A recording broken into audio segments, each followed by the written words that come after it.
Wes.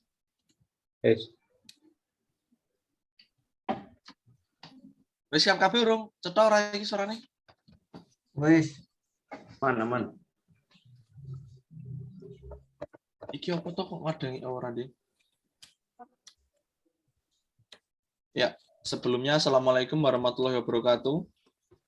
Waalaikumsalam warahmatullahi wabarakatuh. Kami dari kelompok 10 ingin mempresentasikan tugas minggu ke-6 Bahasa Indonesia dengan tema yang kami bawakan yaitu arsitektur. Kemudian sebelum itu, Sulali kata-kata itu. Fokus. Yuk, bisa yuk. Orderan. Yo, Assalamualaikum warahmatullahi wabarakatuh. Weh, malah ono Waalaikumsalam warahmatullahi wabarakatuh. Assalamualaikum warahmatullahi wabarakatuh. Waalaikumsalam warahmatullahi wabarakatuh. Kami dari kelompok 10 ingin mempresentasikan tugas minggu ke-6 dari Bahasa Indonesia dengan tema yang kami bawakan yaitu arsitektur. Sebelumnya kami piye? Record ku nek ambangan.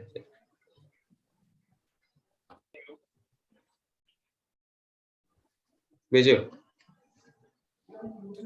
Assalamualaikum warahmatullahi wabarakatuh. Waalaikumsalam warahmatullahi wabarakatuh. Waalaikumsalam. Kami dari kelompok 10 ingin mempresentasikan tugas minggu ke-6 dari mata kuliah Bahasa Indonesia dengan tema yang kami bawakan yaitu arsitektur. Sebelumnya perkenalkan dari kelompok kami yaitu saya sendiri Siandi Yuniansyah, ada Arif Fitriadi, Aristri Atmojo, Desario Pratama, Surya Ramadhani, Wildan Anggita, dan Doni Darmawan. Lanjut, Mas. Kemudian topik pembahasan kami kali ini yaitu ada 8, yaitu pengertian arsitektur, unsur arsitektur, fungsi arsitektur, jenis arsitektur, konsep arsitektur, kemudian merancang dalam arsitektur, contoh dalam arsitektur, dan yang terakhir ada kesimpulan. Kemudian untuk yang pertama pengertian arsitektur akan disampaikan teman saya. Di sini saya akan menyampaikan tentang pengertian arsitektur. Apa itu arsitektur? Arsitektur adalah sebuah seni atau praktek perancangan dan pembangunan struktur konstruksi bangunan. Dalam Kamus Besar Bahasa Indonesia atau istilahnya KBBI menyebutkan arsitektur adalah seni dan ilmu merancang serta membuat konstruksi bangunan, jembatan, dan lainnya. Kata arsitektur berasal dari bahasa Latin arsitektura, yang secara etimologi berasal dari bahasa Yunani kuno arsitekton, yang berarti pembangunan utama. Next. Sini ada arsitektur menurut para ahli. Ada 4, dan yang pertama ada Francis de Gassing menyebutkan arsitektur membentuk suatu tautan yang mempersatukan ruang, bentuk, dan juga fungsi. Dan yang kedua ada Amos Rapoport menyebutkan arsitektur adalah ruang tempat hidup manusia yang lebih dari sekedar fisik, tapi juga menyangkut peranata budaya dasar, meliputi tata alur kehidupan sosial dan budaya di masyarakat tersebut. Dan yang ketiga, Jauhari Sumintarja menyebutkan arsitektur merupakan sesuatu yang dibangun oleh manusia untuk kepentingan badannya atau melindungi diri dari gangguan dan kepentingan jiwanya atau kenyamanan dan ketenangan. Dan yang terakhir, Cornelis van de Ven menyebutkan arsitektur adalah menciptakan ruang menggunakan cara yang betul-betul dipikirkan dan sudah direncanakan. Pembaharuan arsitektur yang terjadi terus-menerus berakar dari pembaharuan konsep-konsep ruang. Next. Yang kedua ada unsur-unsur arsitektur. Unsur-unsur arsitektur terdiri dari 3 penggolongan utama, yaitu unsur fisik, unsur penerimaan, dan unsur konseptual. Unsur fisik merupakan bentuk atau ruang. Di sini harus diperhatikan bagaimana sistem kerja dari struktur yang diterapkan, kemudian apa saja teknologi yang digunakan pada bangunan tersebut. Yang kedua ada unsur penerimaan, yaitu unsur psikologis dari suatu arsitektur. Apakah manusia nyaman menghuni bangunan ini atau tidak? Kemudian apakah jalan masuk dan keluar seorang mengalir dan mudah untuk ditebak? Itu menjadi unsur penerimaan dari arsitektur. Yang ketiga ada unsur konseptual. Selain dapat diterima dengan baik, bangunan juga harus menyampaikan suatu makna.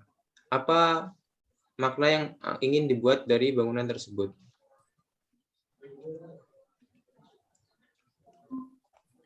Lanjut. Selanjutnya ada fungsi arsitektur. Fungsi arsitektur tak hanya untuk membangun sebuah konstruksi bangunan yang fungsional dan estetis serta kokoh. Arsitektur juga berfungsi sebagai sebuah tata bina yang turut menyeimbangkan lingkungan di sekitar, termasuk alam, manusia, serta faktor sosial. Berikut adalah penjelasan dari fungsi arsitektur secara luas.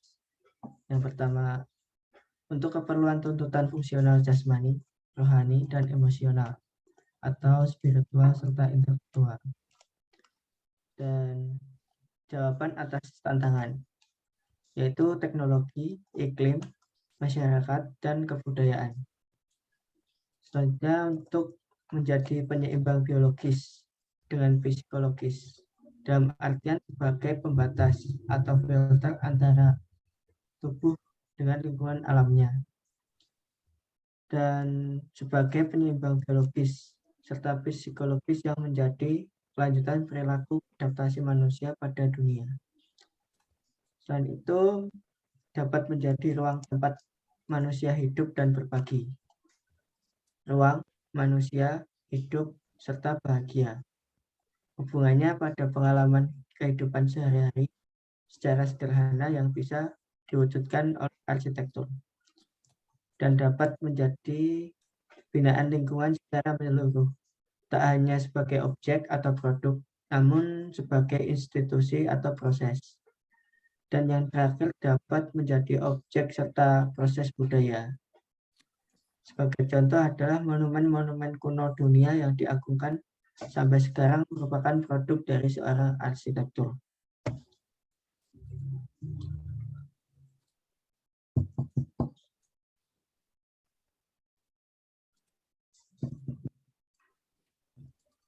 Allahu Akbar. Kemudian yang keempat yaitu ada jenis-jenis arsitektur. Next, Mas. Untuk jenis-jenis arsitektur itu sendiri terdapat berbagai jenis atau gaya yang ada.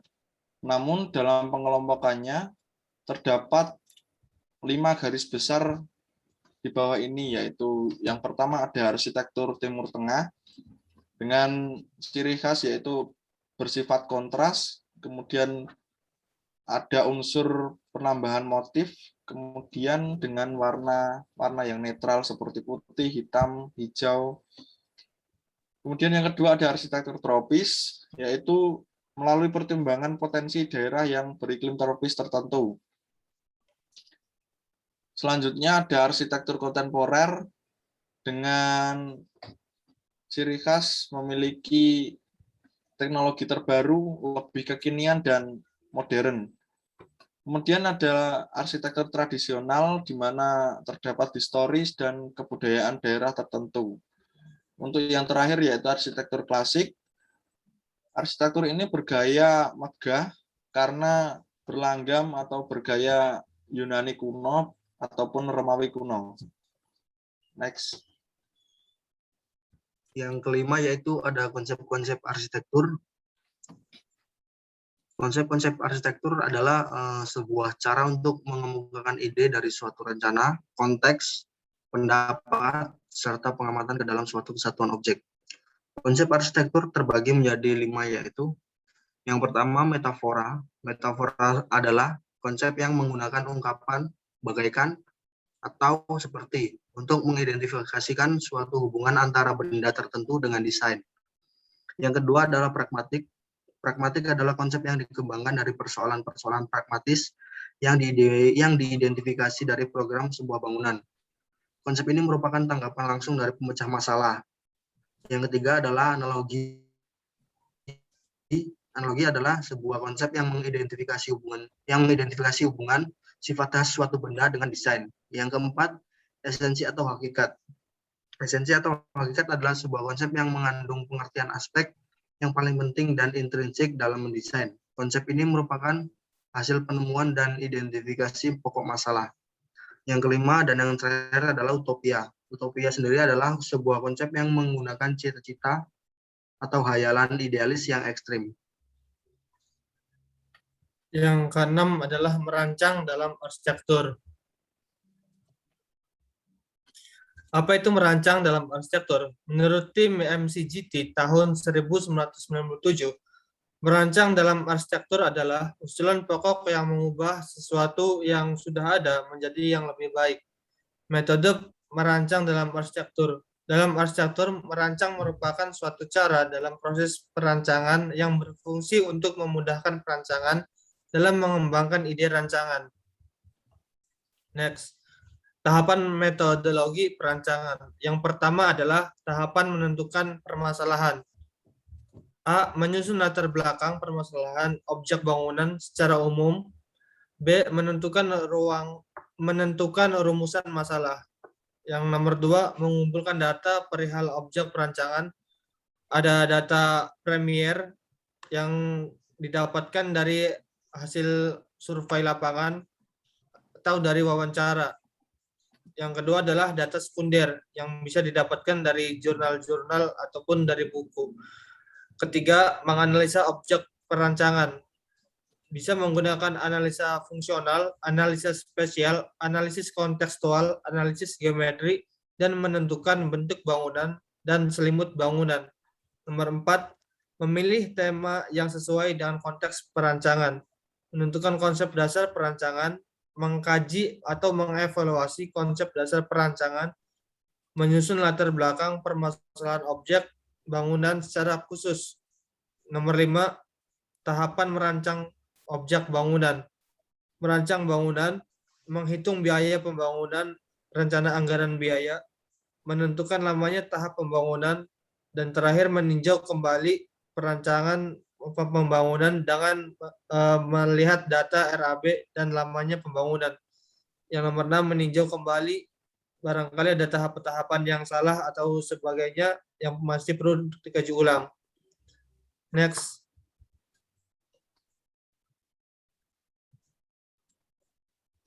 Untuk selanjutnya ada contoh-contoh arsitektur. Berikut kami lampirkan atau berikan contoh karya arsitektur, khususnya pada penerapan bangunan. Yang pertama ada Museum Fathahillah. Museum ini terletak di Jakarta. Dari segi arsitektur, bangunan ini memiliki gaya kolonialisme, ditandai dengan banyaknya bukaan berupa jendela-jendela yang lebar, lalu ada penggunaan kolom bergaya Yunani, dan terdapat sebuah tower. Lalu contoh selanjutnya ada Candi Prambanan. Dari bentuk bangunan atau candi ini merupakan ciri dari candi Hindu, candi agama Hindu. Ditandai dengan bentuk candi yang memiliki lekukan tajam atau membentuk sudut lancip. Lalu ada Candi Borobudur. Candi Borobudur merupakan bangunan untuk tempat beribadah orang Buddha yang memiliki ciri pada bangunan yaitu bentukan yang melengkung atau membentuk sudut tumpul, yang membedakan antara Candi Borobudur dengan bangunan terletak pada gaya tadi dari lekukannya. Lalu next.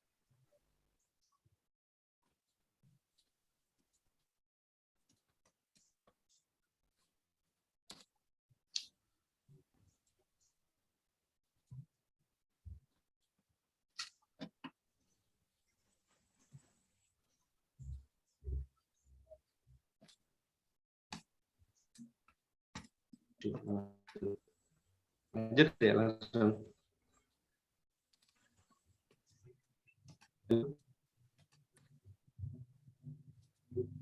Ayo dong. Krungu ora suaraku? Oh, Krungu. Langsung lanjut ya. Langsung ke rumah Lanjut. AM itu.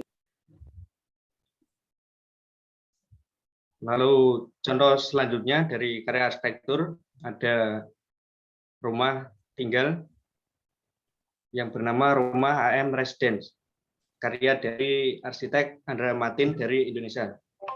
Rumah ini memiliki gaya bangunan industrialis atau menggunakan tema industrialis, ditandai dengan pengeksposan material dari bangunan tersebut.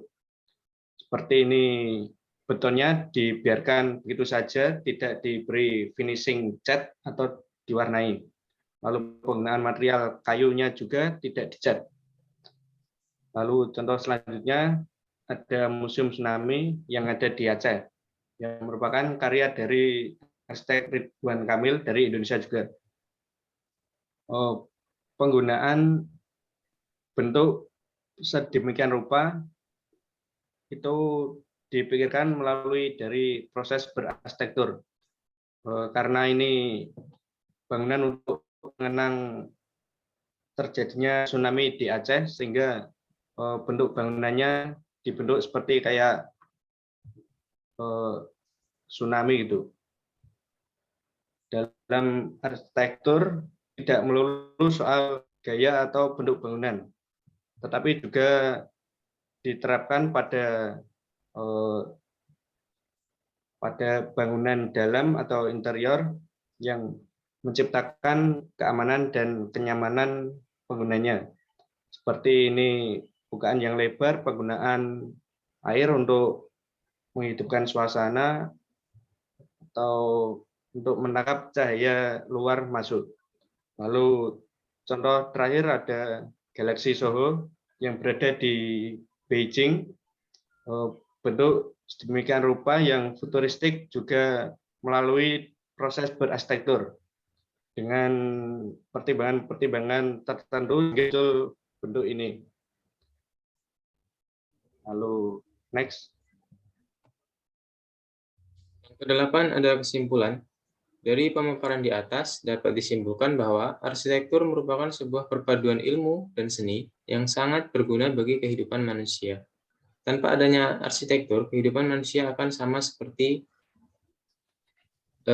di setiap lokasinya. Tidak ada kenyamanan ruang ataupun keindahan visual yang dapat dilihat oleh manusia yang berakibat kepada tingkat emosional manusia. Ya, terima kasih. Kami dari kelompok 10, apabila ada kesalahan mohon maaf. Wassalamualaikum warahmatullahi wabarakatuh. Waalaikumsalam. Waalaikumsalam warahmatullahi wabarakatuh. Waalaikumsalam warahmatullahi wabarakatuh.